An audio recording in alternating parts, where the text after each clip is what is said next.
Hollywood uses a variety of different techniques to change an actor's appearance, from makeup and wigs to fat suits and prosthetics. They've invented and perfected hundreds of different techniques. But it's when the actor needs a different body type, which can't be disguised or hidden under clothing, that we see the real magic of Hollywood.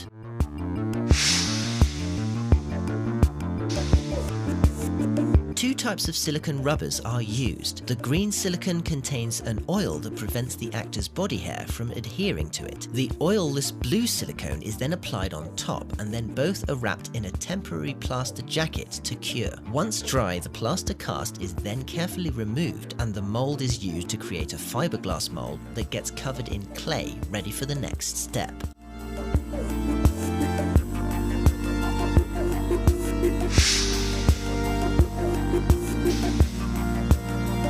Here, artists work with human anatomy models and concept artwork of the director's ideas and begin sculpting the clay, forming muscles and veins, the belly button and nipples. In this stage, attention to detail is incredibly important, as any slight error made now will be magnified later. The veins, for example, had to be incredibly subtle because otherwise they would stand out too much once painted. Once they are happy with all the detail, they cover it in a thicker silicone to make a mold. This mold is then combined with the life cast mold, and a foam latex is injected in between. The exterior layer of foam latex is then covered in a skin-colored layer of silicone.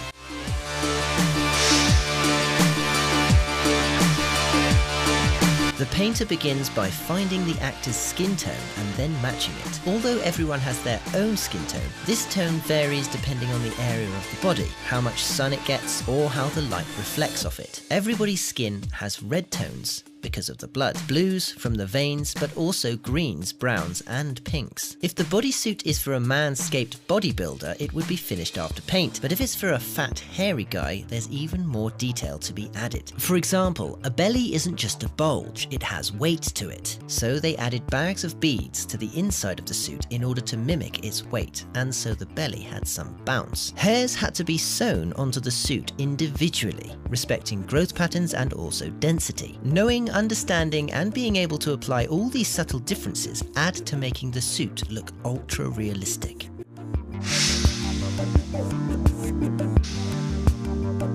Okay, I know we said without VFX, but sometimes it is necessary. You see, clever usage of prosthetic beards, necklaces, and gloves are a great way to hide the seams of the suit around the neckline and the hands, but sometimes the suit's zipper, for example, just can't be hidden, and that is when the usage of VFX is necessary.